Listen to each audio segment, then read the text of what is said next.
Michael grabs a sharp, jagged piece of wood and drives it straight into the zombie's skull, neutralizing the threat. Meanwhile, the echoes of the struggle reach the rest of the group, but just as they rush to back up Michael, another walker blindsides them, lunging directly at the pregnant woman, Laura. The cop throws himself into the line of fire, tackling the beast, but he quickly gets overwhelmed by its unnatural, raw strength. Seeing him lose ground, Anna finds her courage, snatches the officer's dropped firearm, and puts a bullet right through the monster's head.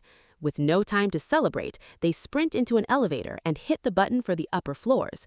But the moment the doors slide open on the second level, they find themselves staring down the barrels of 3 shotguns held by mall security guards, revealing that this trio has completely locked down the entire facility. The leader of the security guards, a hard-nosed guy named CJ, gives the newcomers a cold ultimatum. Get the hell out of here. We aren't risking our necks for your baggage. Michael tries to reason with him, making it clear that the lower levels are crawling with flesh eaters, and going back down is a straight-up suicide mission. But CJ couldn't care less and flat-out refuses to grant them sanctuary on the second floor. Desperate, Andre drops all pride and begs, "Look, man, my wife is 8 months pregnant. If we stay out there, she and my unborn child won't survive the night." Seeing the raw desperation, CJ finally cracks, but his mercy comes with a catch. They must hand over every single weapon before taking a step inside. With no leverage left, the group reluctantly disarms, surrendering their firearms to gain entry. Once inside, they gather around a TV screen where news anchors are reporting that the entire country has officially descended into a full-scale pandemic. The broadcast reveals a crucial exploit to taking these monsters down. Body shots are useless. The only way to neutralize them permanently is a direct hit to the brain. Meanwhile, Laura, the pregnant woman, begins feeling a sickening sensation inside her body. Keeping it quiet, she subtly gestures for her husband to follow her into the bathroom. Once the door is shut, she rolls up her sleeve, revealing a horrific, bleeding bite mark. In tears, she whispers the terrifying truth. "One of those things bit me. I'm infected." Hearing this devastating confession from her wife, Andre swallows his panic and forces himself to stay strong. He holds Laura tight, desperately trying to calm her down, and reassures her, saying, "Don't lose your mind, babe. Everything is going to be fine. I won't let anything happen to you." But his voice quickly drops to a serious whisper as he gives her a strict warning. "Listen to me very carefully. No matter what happens, you cannot let a single soul in this group find out about that bite mark. Keep it hidden at all costs." Meanwhile, in another corner of the mall, the rest of the survivors sit in deep anxiety, knowing they are completely boxed in by a cage of starving zombies and must escape this hellhole by any means necessary. Sensing the urgency, CJ barks orders at the cop, telling a few of them to get up to the roof immediately and paint a massive SOS sign with whatever paint or bleach they can find, hoping a passing rescue chopper might spot it and realize there are still living souls inside. Following his commands, they head topside and map out a giant distress signal. Looking down from the edge, they notice an absolute swarm of infected moving toward the complex like an army of ants. While this terrifying sight makes their hearts race, the sudden crack of distant gunfire echoes from a building across the street. CJ quickly raises his binoculars to look across and spots a lone man standing on the roof of a gun shop.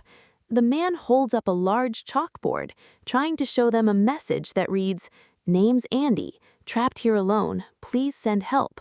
Right after holding up the sign, the guy abruptly points toward the sky. As they look up, they see a rescue helicopter flying overhead. Caught in a wave of pure joy, they begin waving frantically and screaming for attention. But unfortunately, the chopper is flying way too high to notice the survivors on the roof and vanishes past the horizon.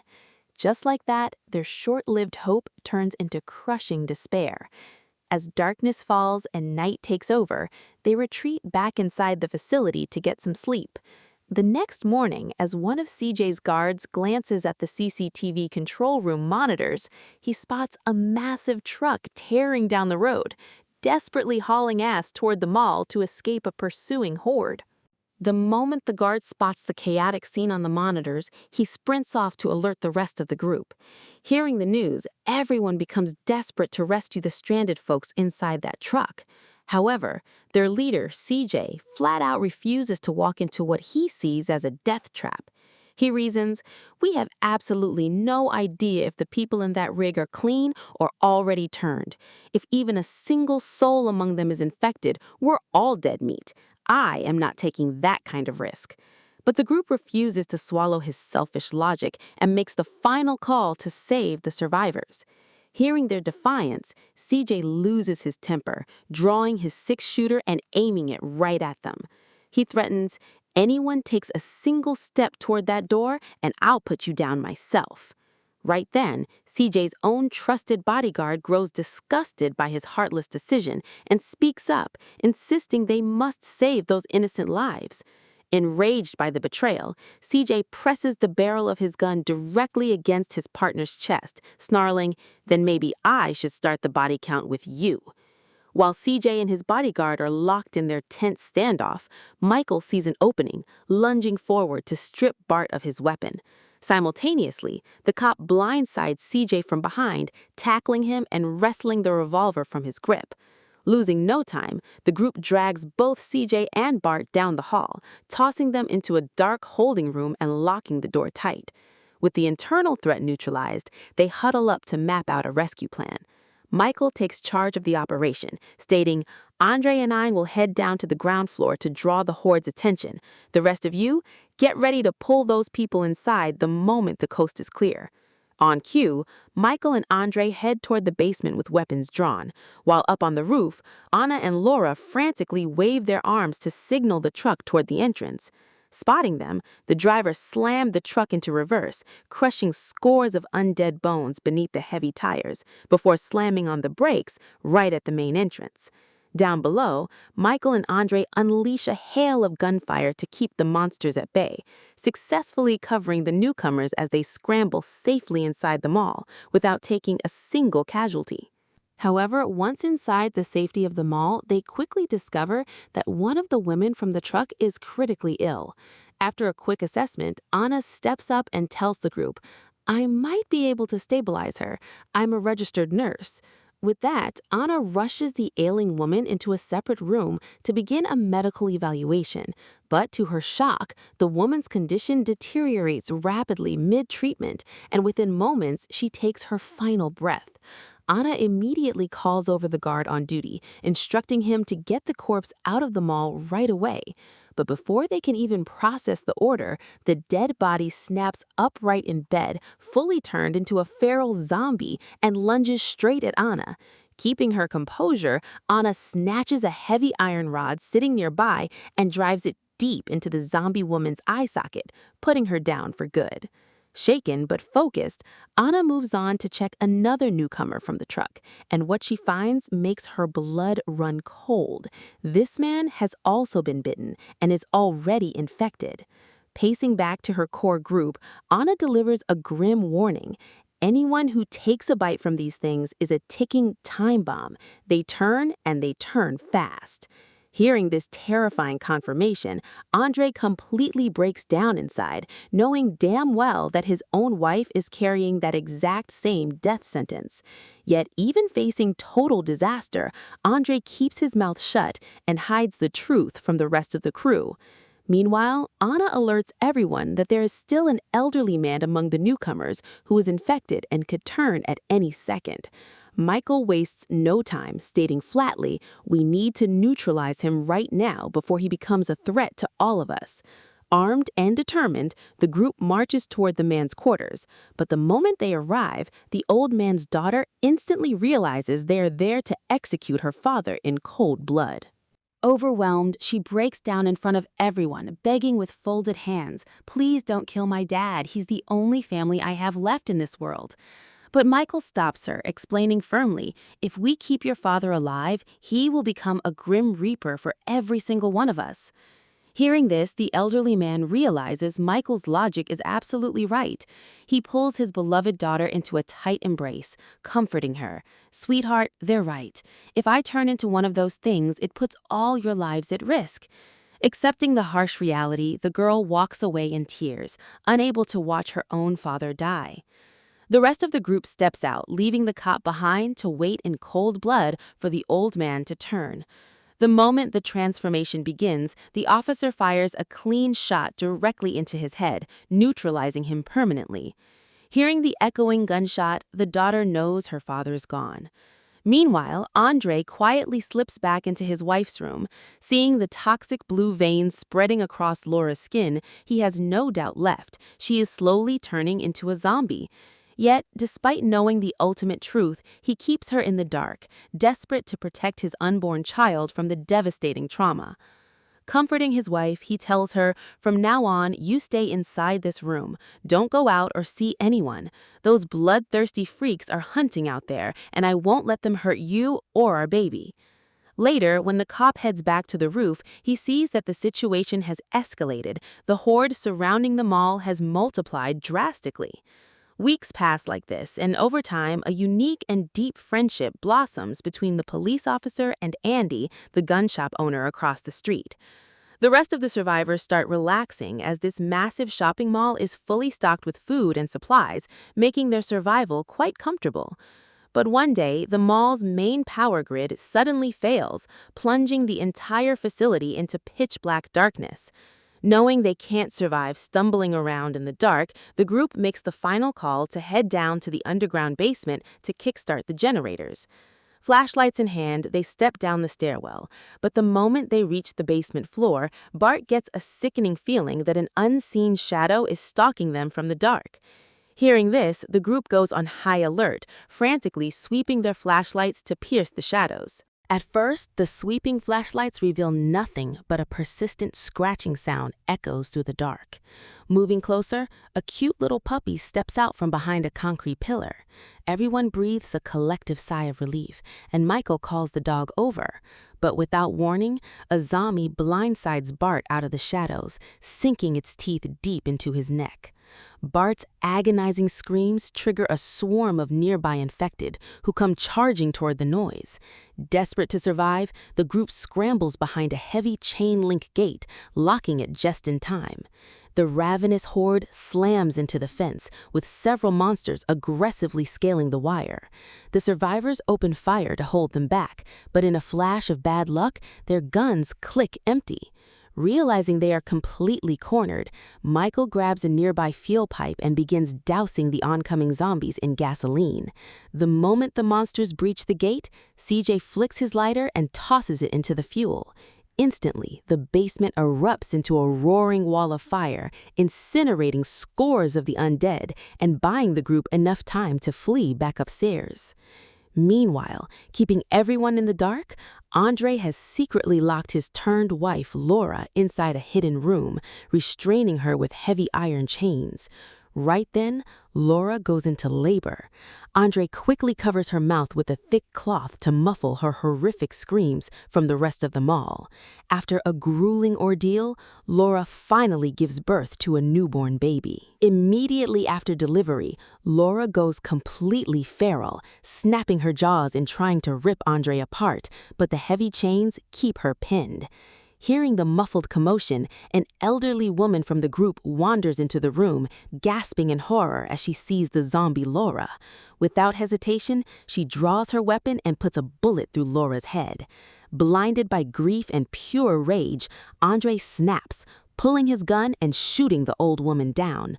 But right before taking her last breath, the dying woman fires a blind countershot, taking Andre out for good. Alerted by the gunfire, the rest of the group bursts into the room, only to find 3 fresh corpses. As Anna carefully approaches the newborn baby, her heart drops into her stomach. The infant has been born infected, a tiny, snapping zombie. With no other choice, a devastated Anna neutralizes the zombie baby to end the nightmare. Once the chaos settles, the police officer addresses the remaining survivors, stating coldly, "If we stay trapped here, we're all dead meat. No one is coming to save us. We need to carve out our own exit." Michael steps up with a desperate plan, suggesting there are two massive trucks sitting in the parking garage. If we heavily armor them, we can plow right through the horde and make a run for the marina. There's a boat waiting, and we can sail out to a safe, isolated island where these freaks can't reach us. The group loves the idea and immediately gets to work modifying the two vehicles in the parking garage. To keep the undead out, they weld heavy steel plates over the windows and wrap the entire exterior in razor-sharp barbed wire. With the trucks reinforced, they add some lethal firepower. Michael points out a custom opening in the truck to Anna, explaining that if any zombie tries to climb aboard, they can shove a chainsaw through the gap and shred them to pieces.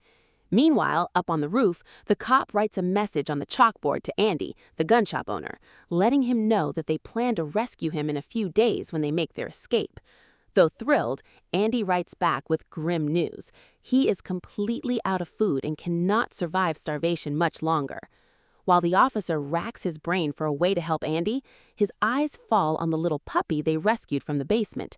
A brilliant idea hits him, and he decides to use the dog to deliver supplies to Andy's shop. They securely strap a package of food to the puppy's back and lower it down to the street.